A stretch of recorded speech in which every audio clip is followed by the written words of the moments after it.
अस्सलाम वालेकुम, कैसे हैं आप सब। उम्मीद है कि आप लोग सब खैरियत से होंगे। Welcome back to my channel. और आज की मेरी वीडियो जो है वो ABH से रिलेटेड है। ABH क्या है और इसका सारा प्रोसेस वो किस तरह से होता है जर्मनी में, और कौन कौन से डॉक्यूमेंट्स रिक्वायर्ड होते हैं, और किन केसेस में ABH प्रोसेस को स्किप कर दिया जाता है, और ऐसा क्या तरीका है जिसके ज़रिए आप अपने ABH प्रोसेस को फास्ट करवा सकते हैं। तो ये सारी चीज़ें जो हैं ये आज मैं इस वीडियो में आप लोगों को बताऊंगी। तो आप लोगों ने वीडियो को एंड तक देखना है, कोई भी पार्ट आपने मिस नहीं करना। और अगर आप लोगों को इस वीडियो को देखने के बाद भी कोई क्वेश्चंस होते हैं तो वो आप कमेंट सेक्शन में पूछ सकते हैं, और डिस्क्रिप्शन में मैंने अपना फेसबुक और इंस्टाग्राम ID का लिंक भी दिया हुआ है, तो वहाँ पर जाकर भी आप मुझे मैसेज कर सकते हैं। तो चलें अपनी वीडियो को स्टार्ट करते हैं। तो सबसे पहले मैं आप लोगों को आसान लफ्ज़ों में बताती हूँ कि ABH क्या है, क्योंकि ये काफ़ी ज़्यादा क्वेश्चन जो है वो पूछा जाता है कि ABH क्या है। जब मैं भी पाकिस्तान में थी और मेरा ये सारा प्रोसेस चल रहा था FRV का, तो सब मुझसे पूछ रहे होते थे कि ये क्या प्रोसेस है, किस तरह से होता है। तो मैं उनको जिस तरह से बताती थी आसान लफ्ज़ों में, उसी तरह से आज आप लोगों को भी बताऊँगी।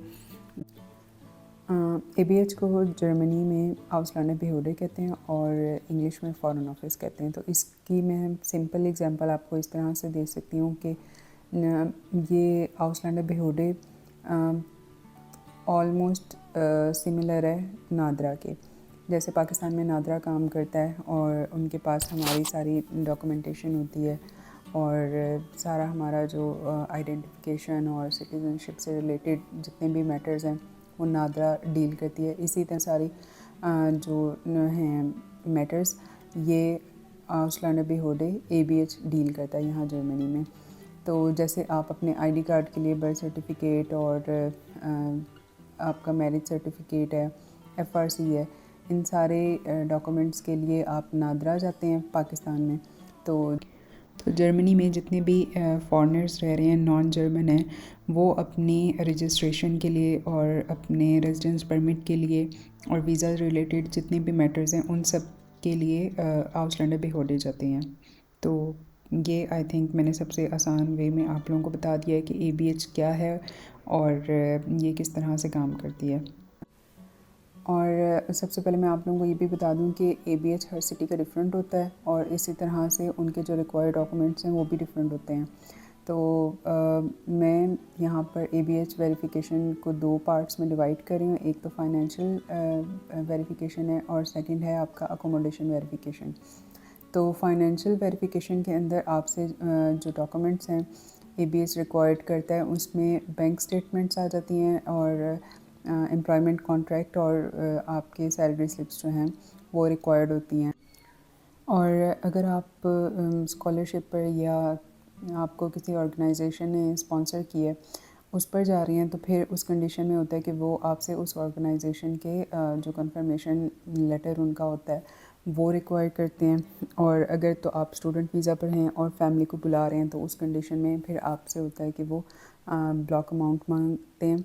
तो ब्लॉक अमाउंट का भी मैं आपको आगे जाके वीडियो में बताऊंगी कि किस तरह से है। और दूसरा है अकोमोडेशन वेरिफिकेशन। तो इसमें आपने ये प्रूफ देना होता है कि आपके पास सफिशेंट लिविंग स्पेस है अपनी फैमिली के लिए। तो उसके लिए आपसे ABH जो है वो रेंटल कॉन्ट्रैक्ट और आपसे जो यूटिलिटी बिल्स हैं उसके वो प्रूफ मांगते हैं, और साथ में कंफर्मेशन लेटर वो रिक्वायर्ड होता है।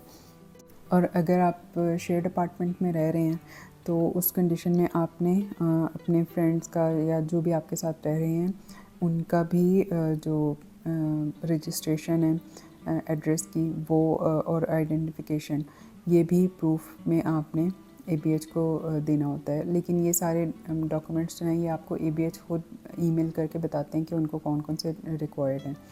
तो अब बात करते हैं कि ABH प्रोसेस किस तरह से होता है। तो जब आपकी फ़ाइल एम्बेसी में सबमिट करवा कर आते हैं उसके बाद फिर जो आपकी फ़ाइल है उसकी वेरिफिकेशन होती है पाकिस्तान से।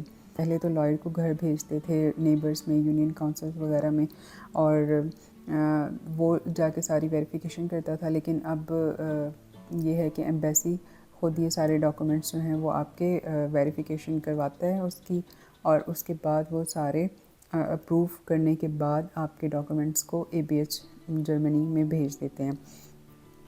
तो जब आपकी फ़ाइल यहाँ ABH के पास पहुँचती है उसके बाद ABH आपके स्पाउस जो भी आपके हस्बैंड हैं या वाइफ हैं जर्मनी में जॉब कर रहे हैं या स्टूडेंट वीज़ा पर हैं, तो वो फिर उनकी सारी वेरिफिकेशन स्टार्ट कर देते हैं डॉक्यूमेंट्स की। अच्छा, जैसे मैंने आपको बताया कि ABH हर सिटी का सेपरेट होता है और इसी तरह से उनके रिक्वायर्ड डॉक्यूमेंट्स भी डिफरेंट होते हैं। और दूसरा, ये केस टू केस भी वेरी करता है। यूजुअली ABH जो है वो आपसे पर पर्सन एक्सपेंस जो है वो 500 टू 550 यूरो के राउंड अबाउट रिक्वायर करता है। और इसी तरह से अकोमोडेशन का हम देखें तो उसमें पर पर्सन जो लिविंग स्पेस चाहिए होती है वो 12 स्क्वायर मीटर होती है फॉर अडल्ट्स, और अंडर 6 जो बच्चे हैं उनके लिए 10 स्क्वायर मीटर रिक्वायर्ड होती है। और कुछ केसेस डिफरेंट भी होते हैं, तो उनके लिए फिर कुछ एक्स्ट्रा डॉक्यूमेंट्स हैं जो ABH रिक्वायर्ड करता है। जैसे कुछ इंगेजमेंट बेस पर हैं या स्टूडेंट वीज़ा पर गए हुए हैं और फिर साथ में वो फैमिली रियूनियन वीज़ा के लिए अप्लाई करते हैं, तो उस केस में ABH उनसे ब्लॉक अमाउंट भी मांगता है। और ये ब्लॉक अमाउंट भी ABH खुद डिसाइड करता है बेस्ड ऑन इंडिविजुअल्स के उनको कितनी रिक्वायर्ड है। तो इसमें वो आपके जो चेक करते हैं कि स्टूडेंट जॉब में क्या है, सैलरी क्या है, बैंक में आपकी कितनी अमाउंट है, और आपके अपार्टमेंट का रेंट कितना है, और हेल्थ इंश्योरेंस है, फिर आपके जो डेली एक्सपेंसेस हैं उन सब को कैलकुलेट करके और फिर आपको वो एक अमाउंट बताते हैं जो कि आपको जमा करवानी होती है।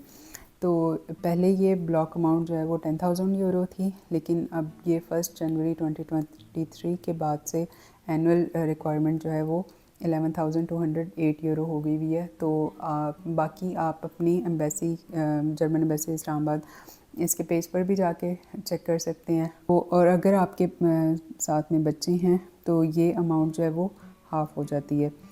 और आप बाकी अपनी एम्बेसी से या ABH से भी कंफर्म कर लीजिएगा कि रिसेंट अब क्या चल रहा है, क्योंकि अभी तक तो यही अमाउंट ही चल रही है 11,208 बाकी। और ये अकाउंट जो है वो आप जब ABH का लेटर आता है उसके बाद ही ओपन करवा सकते हैं।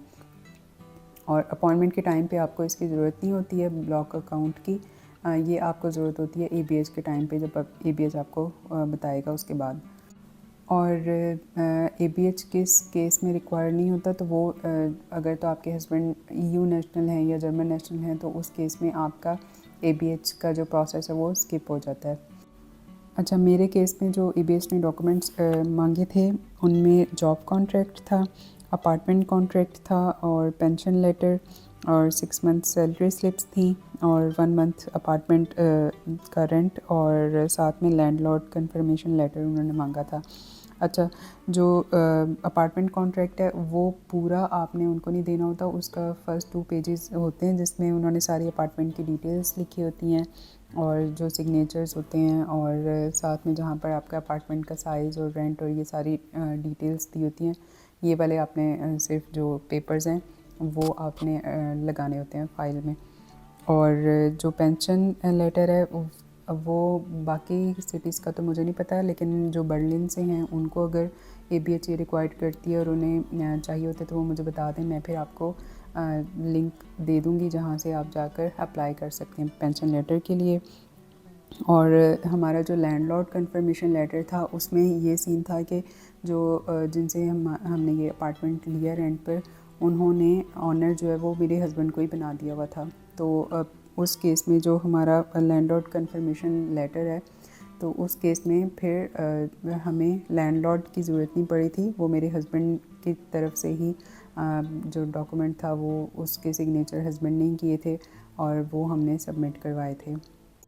और ABS लेटर जो है वो आपको कई दफ़ा होता है कि आपको मेल के थ्रू भेज देते हैं, और कई दफ़ा होता है कि आपको वो बाय पोस्ट जो है वो सेंड कर देते हैं। तो आपने ये सारे डॉक्यूमेंट्स जो हैं वो उनको सबमिट करवाना है, और उसके तकरीबन 1 से 2 महीने लगते हैं ये सारा प्रोसेस होने में, वेरिफिकेशन में। तो उसके बाद फिर आपको वीज़ा मिल जाता है। अच्छा, अब हम बात करते हैं कि आप अपने इस ABH के प्रोसेस को स्पीड अप किस तरह से कर सकते हैं। तो इसमें सबसे पहले आप यही कर सकते हैं कि जो उन्होंने आपको डॉक्यूमेंट लिस्ट दी है, आप ट्राई करें कि आप वो सारे डॉक्यूमेंट्स जो हैं वो फ़ौरन से उनको मेल कर दें। और सेकंड ये आप कर सकते हैं कि आप उनके साथ अर्ली अपॉइंटमेंट जो है वो बुक कर लें ABH के साथ। और तीसरा आप ये कर सकते हैं कि आप उनको डेली बेसिस पे ईमेल मत करें, क्योंकि इससे वो लोग भी डिस्टर्ब होते हैं तो आप उनको वीकली एक ईमेल कर दें और उनको अपनी सारी डिटेल्स उसमें दें, file number, passport number, email address, और उनसे रिक्वेस्ट करें कि जैसे ही उनके पास फ़ाइल पहुँचे तो वो फ़ौरन से आपसे कांटेक्ट करें और आपको जो रिक्वायर्ड डॉक्यूमेंट्स हैं उसकी लिस्ट बता दें ताकि आप फ़ौरन अपने डॉक्यूमेंट्स उनको सेंड कर दें। और अगर आपको लगता है कि आपके केस में डिले आ रहा है और मतलब 2 महीने तक आप वेट करें, लेकिन 2 महीने से ज़्यादा टाइम हो रहा है, तो फिर आप किसी लॉयर से बात करके और अपने केस को स्पीड अप करवा सकते हैं। तो आई होप कि मैंने आपको आज इस वीडियो में सारा कुछ बता दिया होगा। अल्लाह ताला सबके लिए आसानियाँ करे और सबके जो केसेस हैं वो अल्लाह जल्द अज जल्द सॉल्व करवाए।